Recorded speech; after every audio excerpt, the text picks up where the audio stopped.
शीतल सपारिया का जन्म दक्षिण मुंबई के आलीशान घर में एक प्रसिद्ध व्यावसायिक परिवार में हुआ। बचपन से ही उन्होंने मनोगत विज्ञान का अध्ययन करने के सपने देखे थे। वह घटना घटने से पहले ही घटनाओं का पूर्वाभास करती थी। अपनी किशोर अवस्था में एक बहुत ही विद्वान जैन ऋषि ने उन्हें अपनी ऊर्जा का उपयोग करने की सलाह दी। इसीलिए उन्होंने कला में महारत हासिल करने हेतु विदेशी सर्वश्रेष्ठ विद्यालय में अध्ययन किया। शीतल जी पेशे से लाइफ कोच है और वह प्यार, पैसा, करियर, रिश्ते, खुशी और शांति के मामले में लोगों की मदद करती है। उनकी विशेषज्ञता coffee cup reading, I Ching, drawing analysis, wine reading, rune reading, emotional wellness coach, signature analysis, dream interpretation और बहुत कुछ है। उन्होंने कॉस्मोपॉलिटन, फेमिना, ग्राजिया आदि कई लेखों में छापा है। Hi and welcome to love treasure. I am Rahmat Syed, your host, और मेरे साथ है expert doctor Sheetal Saparia. Welcome to the show Sheetal. Thank you for having me. Well, we are glad to have you here. Sheetal, मुझे आज भी एक अच्छे से टॉपिक पे आपसे बहुत सारी चीजें जाननी है, बिकॉज जैसे मैंने नाम ऐसे सुना तो मुझे ऐसा लगा कि इन चीजों के बारे में मुझे डेफिनेटली आपसे जानना पड़ेगा कि what is a house husband, because house wife के बारे में तो सुना है, तो what is house husband? Exactly, house husband is a reverse role of a wife. एक हाउस हस्बैंड को एक हाउस डैड भी कहते हैं। अभी ये हाउस हस्बैंड या हाउस डैड क्या है? This is the exact reversal of a woman at home. उनकी जॉब ये हो जाते हैं कि वो घर का ध्यान रखते हैं, बच्चों का ध्यान रखते हैं, फाइनेंसेस, ये सारा डिपार्टमेंट कम्स अंडर देम। और ये इसलिए होता है because the woman is earning much more better. So is he working और इज ही नॉट वर्किंग? इसमें दो केसेस हो सकते हैं। अगर कहीं कहीं पे आजकल पोस्ट कोविड ये होना चालू होगा कि हाउस से, घर से ही they are working on the laptops, so then also they kind of become house husband. या तो अगर the wife is on a very high pedestal जहाँ पे उनकी अर्निंग्स बहुत ज्यादा है एंड एज अ हस्बैंड उनको इतना बड़ा ब्रेक नहीं मिल रहा है कहीं, then both the couple decide कि सिंस जब वाइफ की salary is much more higher and there is more potential out there, किसी एक को तो घर को बैलेंस करना ही पड़ेगा क्योंकि बच्चे घर पे हैं। Correct. So in that case they reverse the roles and the person can become a house husband या house dad, where he is taking control of all the finances हैं घर के, बच्चों का ध्यान करना है, ग्रोसरीज लाना है, एवरीथिंग जो एक वुमेन का रोल है।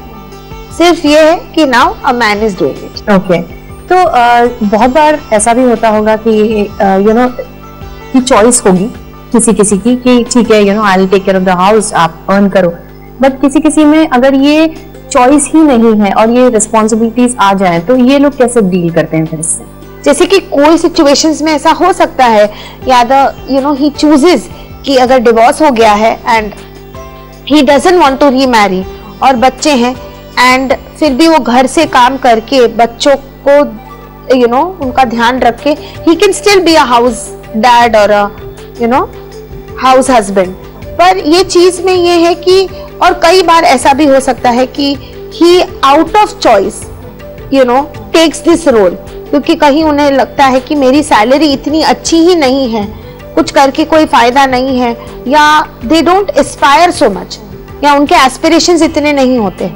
कई बार ऐसा होता है कि women is more aspiring, she is more goal oriented and the man is satisfied, और उसको ऐसा लगता है कि ठीक है मुझे इतना नहीं भागना है, या तो मैं बहुत भाग चुका और मुझे कुछ इतनी अच्छी अपॉर्चुनिटीज जितनी चाहिए वैसी नहीं मिल रही है, and so I don't mind taking this role. Well, Sheetal, जैसे आपने बच्चों के बारे में अभी मेंशन किया, तो मैं ये जानना चाहूंगी कि बच्चों के साथ हाउस हस्बैंड्स का रोल क्या होता है, क्या पॉजिटिव साइड होते हैं? बिकॉज हाउस वाइफ का एक अलग रोल हो जाता है, तो how do they cope up? देखिए, house husband actually can manage the house much better than a wife. Okay, सिर्फ फर्क इतना पड़ जाता है यहाँ पे कि इमोशनली एक मदर के emotional attachment with the children are very easy. Very true, yeah. जबकि for a house husband he has to be more lenient, understanding, गुस्सा करना नहीं करना, जैसे कि एक फादर यूजुअली लीलियंट ही होते हैं, उनको सिर्फ कभी कभी गुस्सा आता है, जबकि mother is always the victim, क्योंकि शी इज हर बार वही घर चलाती है और उस पर बहुत सारी रिस्पॉन्सिबिलिटीज रहती है, तो वो बच्चों को ज्यादा डांटती है। ये केस में इमोशनली हाउस हस्बैंड या हाउस डैड को थोड़ा टाइम या वक्त लग सकता है इमोशंस को बैलेंस करना विद द चिल्ड्रन। पर एक बार ये फाइन ट्यूनिंग आ जाती है, they are much more capable, क्योंकि वो बच्चों को बाहर खेलने नहीं जा सकते हैं। They will teach them more value systems, जैसे कि फाइनेंस है, बच्चों को पकड़ के लेके जाएंगे, बैंकिंग, ये वो जो एक रियल लाइफ में वो अकेले करते थे, अभी वो बच्चों को इन्वॉल्व करेंगे। Correct.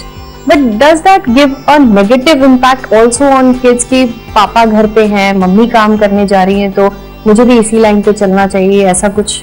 You know, not really. आज की 21st जनरेशन में ऐसा बहुत कम है, बिकॉज ये रोल्स अभी बहुत रेगुलरली पीपल अपना रहे हैं इन बिग मेट्रो सिटीज या इवन वर्ल्ड वाइड, जहाँ पे विमेन आर टेकिंग ओवर, क्योंकि उनके पास बहुत सारे ऑप्शंस हैं, जैसे कि working options are also lot. अगर एक woman is not successful example in her career और डूइंग अ CEO, वो अपना खुद का भी फैशन का, इसका कहीं का कुछ भी बिजनेस करके she can still do it. For a man, अगर वो IT इंडस्ट्री में या कुछ इंडस्ट्री में है और उतनी हॉबीज नहीं है या टैक्टफुलनेस नहीं है to switch to something else immediately, तब दे समटाइम्स गेट स्टक, क्योंकि कुछ अगर आपको दूसरा जॉब नहीं मिल रहा है या कहीं कुछ नहीं मिल रहा है, तो आप कितने टाइम तक just are going to sulk. Correct. तो इसमें तो ये हो जाएगा कि the wife is also not doing anything well and if the husband is not doing anything well, तो घर चलाना बहुत मुश्किल हो सकता है, with those kind of mindsets, and definitely children जब इन्वॉल्व है। ये सिचुएशन में द बेस्ट इज कि अगर आपकी जो पार्टनर है और वाइफ है, अगर उसका रोल अच्छा है एंड उसको अपॉर्चुनिटीज है, you should definitely take it up. और बच्चे आजकल इज इवॉल्व, बिकॉज अगर आप देखें तो आजकल बच्चों को भी, स्पेशली बॉयज, आर ट्रेंड की बचपन से। पहले क्या था कि बच्चे कभी बॉयज खाना नहीं पकाएंगे, ये नहीं करेंगे, अभी रिवर्स हो गया है। दे आर लर्निंग, और स्कूल में भी सिखाया जाता है, like all the normal courses what a woman is doing for them, as it is called to be socially independent। तो सोशल इंडिपेंडेंस कब आएगी? जब कि कुकिंग आपको आता है, अगर कुछ स्टिचिंग है, small things, so these are the things. So आजकल they are even evolving this topic into the school, क्योंकि जब बच्चे अब्रॉड जाते हैं तो स्पेशली बॉयज कितना ही फास्ट फूड का खाना खा लेंगे, but if they know how to cook and basically take care of the necessities, तो एक आसानियत हो जाती है टू अंडरस्टैंड कि लाइफ कैसे करना है, कैसे नहीं करना है। तो in this way house husband जो है, they can do this job very beautifully. और दूसरा है कि एक्सपेंस का जो शीट होता है वो बहुत ही सुंदर तरीके से ऑन मार्क रहता है, क्योंकि जब मेन के हाथ में आ जाएगा तो उनको ये पता रहता है कि मेरे पास इतना है and this is how much, कि इतने में ही मुझे खेलना है और ऐसे ही करना है।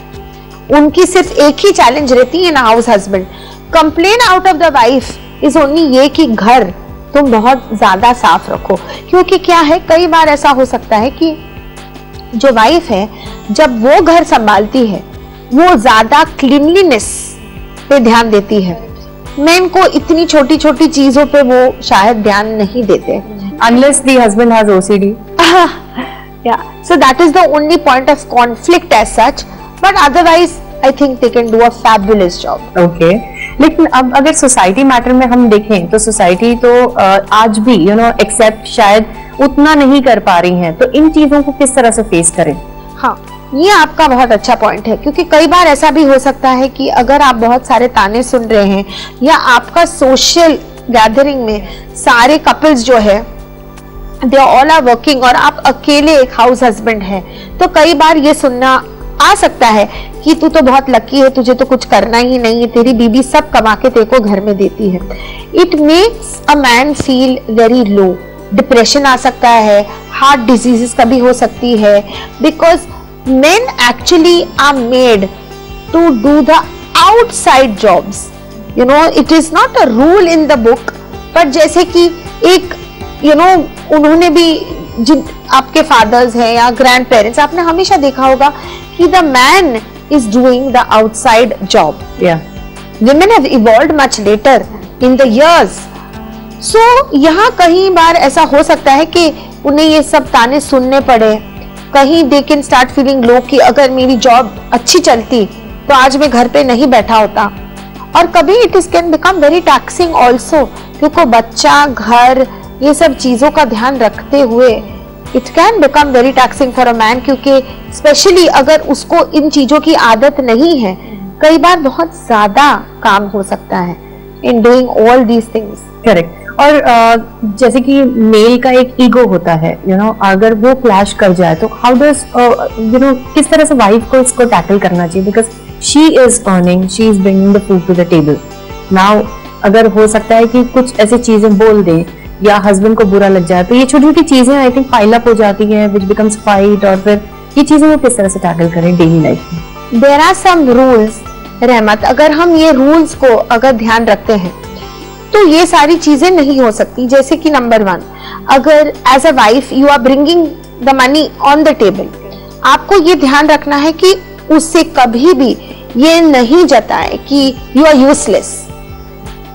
इट इज इंपॉर्टेंट कि आप कहीं ना कहीं उसको भी इंकरेज करके से द ब्यूटिफुल वर्ड्स, अरे आज तुमने बहुत अच्छा खाना बनाया है, बच्चे आज बहुत खुश थे, आज क्या हुआ था इन द क्लास, और तुम यहाँ गए थे तो what has happened, to give him that emotional balance कि he is as important as you are.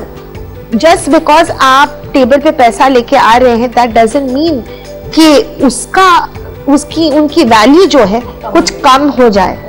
So one is that.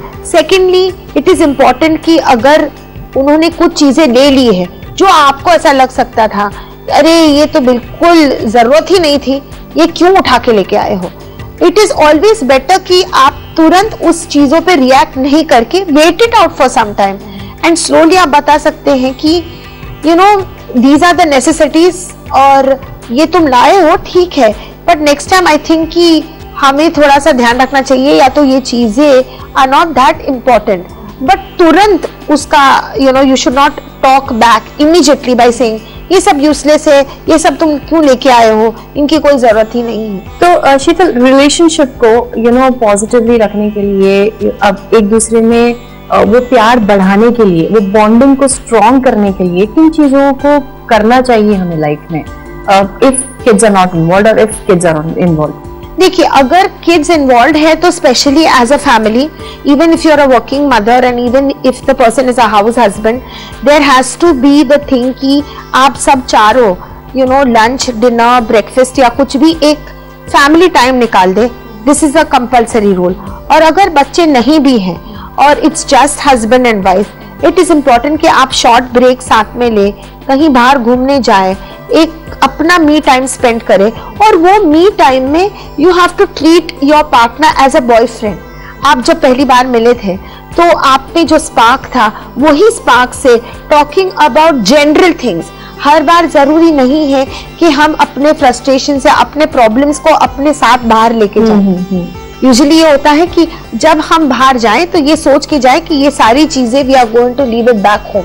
घर पे छोड़ के हम अगर आगे जाते हैं बाहर, तो ये बहुत ब्यूटीफुल मी टाइम हो सकता है. You can go for candle lights, you can have your movie time, जहाँ पे सिर्फ हर बार जरूरी नहीं है कि हमें कुछ एक दूसरे को बोलना है.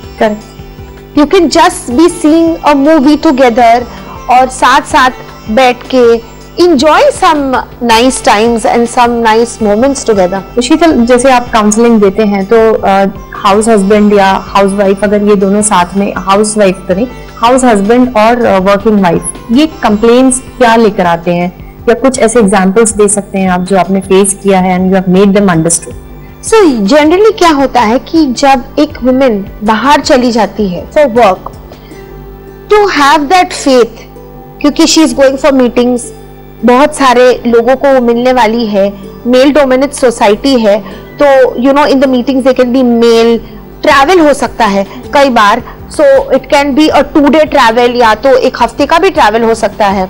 So in this kind of a thing for the husband to have faith कि my wife is a loyal partner, not to bring in insecurity. और एट द सेम केस अगर वाइफ बाहर काम कर रही है एंड शी इज फीलिंग के घर पे अगर ये अकेला है and he is meeting the school mothers या other people regardlessly, so you know to have that faith कि अगर हम अपने कॉज कर रहे हैं बट हमें एक दूसरे पे बहुत विश्वास है कि we are still bonded. So one is rule number 1. Rule number 2 ये है कि जैसे कि the work is divided into halves, एक दूसरे के काम में इंटरफियर नहीं करना चाहिए. ये सोच के कि तुम ये मीटिंग कल भी तो कर सकती हो, जरूरी नहीं है कि तुम्हें आज ही करना है, अगर मैंने ये प्लान किया है तो तुम इसको कैंसिल कर दो.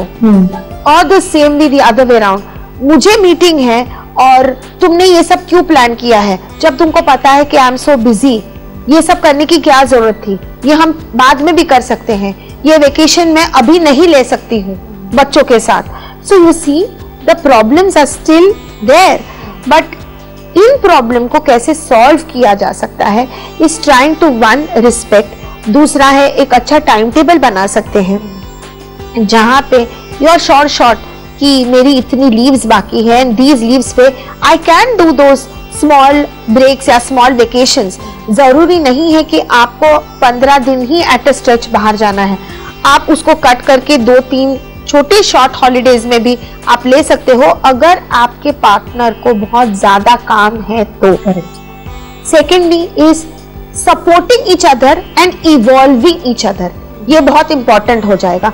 अगर आपका हस्बैंड एक हाउस हस्बैंड है, उसने कुछ बनाया है, आपको ऐसा लगता है कि इसमें कुछ खामियां है या इतना टेस्टफुल नहीं है या इसको अच्छी तरह से बना सकता है, यू हैव टू रिमेम्बर कि it is nothing is about perfection out here, everybody is learning. तो ये हो सकता है कि कभी चीजें ठीक नहीं हो सकती है, तो you just have to just smile and say ये खिचड़ी अच्छी है पर मुझे पता है कि तुम दूसरी बार तो उसमें अपना प्यार डाल के और अच्छी बना सकते हो. You know there is a way to say. And जब if the wife you know उसका एक जो इमोशनल एस्पेक्ट है वो अगर एक लीडर भी बन जाती है, this can't disappear. So you no they can B कि जब वो उसका work environment can be stressful और वहां पे कंपटीशन हो सकते हैं, unhealthy atmosphere with negative vibes हो भी सकते हैं इनटू द वर्क प्रोफाइल, जहां पे you know she is not being felt fair. कहीं उसको लगता है कि मुझे प्रमोशन मिलना चाहिए but another person is getting a promotion, games are being played, कितना सारा कुछ होता रहता है कॉर्पोरेट वर्ल्ड में. And if she stress out और वो घर पे आती है you know with that small face, ये कहने के बदले अगर मैंने ये करना था तो तुमसे तो अच्छा ही करना था. Instead of saying that, try to understand कि as a woman to face these things emotionally is not that easy. Just because उसने एक कैप पहन ली है, it doesn't mean कि it is easy. For a man, sometimes they can be thick-skinned, तो उन्हें शायद कभी फर्क नहीं गिर सकता है. But as a woman, because her emotions are there, she still has to guard them. तो वो टाइम पे it's necessary. अगर आप एक हाउस हस्बैंड हो, टीच हर द टैक्स कि अगर दूसरी बार अगर तुमको कोई ऐसा बोलता है तुम्हारा रिप्लाई ये होना चाहिए. अगर तुम्हें बॉस ऐसा बोलता है यू आर इनकॉम्पिटिटिव और तुम ये नहीं कर सकती और ये तुमने कैसे कर दिया है एंड वी एक्सपेक्टेड बेटर, अगर आप एक हस्बैंड हो यू शुड इनकरेज हर कि दूसरी बार you should be answering these kind of things to him and help her out. Listen to the stories that she has to bring home. कभी you know you feel कि रोज रोज पता नहीं अपना घर का ऑफिस का मैटर घर पे लेके आ जाती है और यही सब बातें करती रहती है, but her whole life is around that space. ज्यादा से ज्यादा वक्त वो एक ऐसे सिचुएशन में है जहां पे शी स्ट्रगलिंग, तो उसकी विंडो अपना पार्टनर ही होगा. She is not going to go outside कि वो एक दूसरी विंडो को जाके ढूंढे. और जब ऐसा हो जाता है तो एक्सपेक्टेशंस फ्रॉम द पार्टनर बहुत ज्यादा है. तो शीतल, जैसे कहते हैं कि couples should be best friends, अब वो हस्बैंड वाइफ हो या नॉर्मल कपल्स हो, बट ये भी देखा गया है कि अगर वो बेस्ट फ्रेंड्स बनते भी हैं, they still one of the partner starts judging other जब वो कोई चीजें शेयर करते हैं। जैसे आपने कहा कि वाइफ चीजें शेयर करके घर पर ले आती है, या हस्बैंड शायद शेयर करना चाहे घर पर अगर कोई आया था, इन चीजों को किस तरह से टैकल करें, ये जजिंग पॉइंट को किस तरह से खत्म करें? See, you have to understand that can couples be best friends? First my question is this.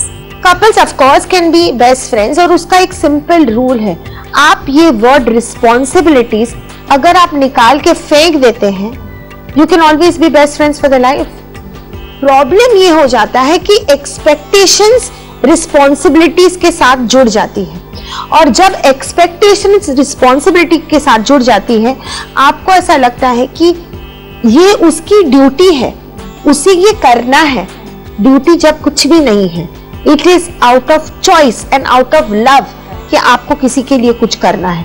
But when you bound it with duties, तब वो फैक्टर बहुत ज्यादा दर्द करने लगता है, बिकॉज आपको ऐसा लगता है अगर ये काम कर रही है तो ये इसकी ड्यूटी ही है कि उसको बोनस मिलना ही चाहिए, उसको ये काम करने के लिए मैंने अपना काम छोड़ा है, तो how can she not perform her best, वो ड्यूटी। बट अगर आप दोस्त हो तो आप ये समझोगे ठीक है, it is a competitive situation, उसने ये स्टेप लिया है, I have supported that step, so अगर मुझे इसको क्लैरिटी से देखना चाहिए, they can be ups and downs, ये तो मेरे साथ भी हो सकता था। तो as a friend you will say ठीक है कोई नहीं, मुझे पता है कि next month you can do better, या तो चलो साथ में बैठते दूसरा कोई अच्छा तुम्हारे लिए जॉब ढूंढ लेते। So when there are no expectations attached as the word of duty and responsibilities, कि अगर तुम मैन हो तो ये तुम्हारी रिस्पॉन्सिबिलिटी है, तुम्हें ही घर चलाना है, you have to feed me, मेरे माँ बाप ने तुम्हारे साथ शादी इसलिए करवाई थी क्योंकि तुम ही मुझे ध्यान रखने वाले थे, उसके बदले आज मैं सब कुछ कर रही हूं और तुम कुछ भी नहीं कर रहे हो। This will just worsen the matter. जब हम हाउस हस्बैंड्स की बात कर रहे हैं, तो मुझे अब लास्ट चीज मुझे आपसे जानना है इस चीज पर कि अगर इन लॉज इन्वॉल्व हो, अब वो गर्ल साइड भी इन लॉज इन्वॉल्व हो या बॉयज साइड, तो ये चीजों को किस तरह से टैकल करें? बिकॉज ऑब्वियसली लड़की के साइड पे दे वुड वांट कि मेरा दामाद कमाता और मेरी बेटी घर पर बैठी होती, उस तरफ भी शायद उनको अच्छा नहीं लगेगा कि उनका बेटा घर पर बैठा है और बहू बाहर काम करने जा रही है। इन चीजों को किस तरह से संभालें?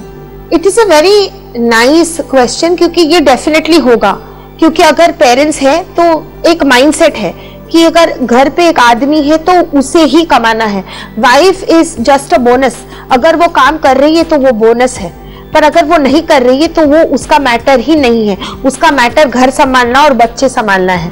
बट यहाँ पे जब एज इंडिविजुअल्स आप एक दूसरे के साथ अगर आपने बैठ के इवैल्यूएट किया है कि अगर मेरा पार्टनर मेरे से अच्छा कर रहा है, why not, I should trust her, और उसे ये रिस्पॉन्सिबिलिटी मैं दे सकता हूँ, वो उसकी रिस्पॉन्सिबिलिटी हो जाएगी अपने पेरेंट्स के साथ बात करने के लिए कि मैंने ये decision, I have taken this individual decision, मुझे लगता है कि she is very good at this और I want to take a seat back for some time, तो उसमें कुछ प्रॉब्लम नहीं है। एंड द सेम वे उसको जब लड़की है तो उसको अपने पेरेंट्स को समझाना पड़ेगा ये बात करके कि मैंने और मेरे हस्बैंड ने ये डिसाइड किया है, and I think it's a more mutual decision and I really want to do this, and वो मुझे सपोर्ट कर रहा है और मुझे उसमें कुछ भी गलती नहीं लग रही है, एंड आई वुड विश कि आप लोग हमें सपोर्ट करो,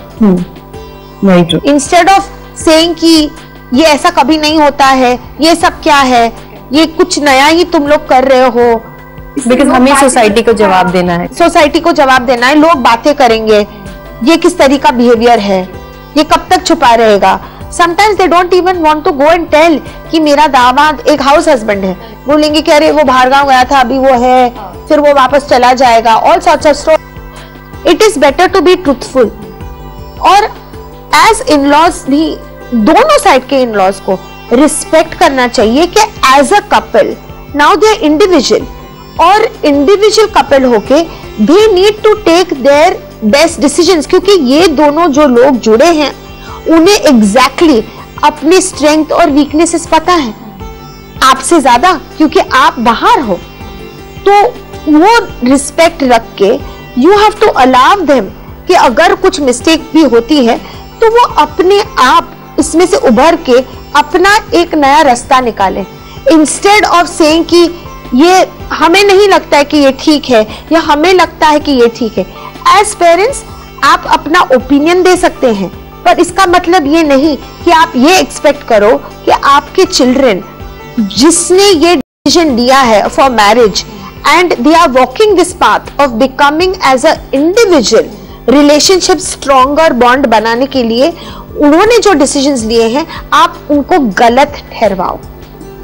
Well, thank you Sheetal for coming on the show, ये सारी चीजें हमें बताने के लिए, because it has, you made it very simple, because आगे आने वाली जनरेशन आई गेस हो सकती है मेजरली लड़के हाउस हस्बैंड्स बन सकते हैं, because it's a choice and they would want to.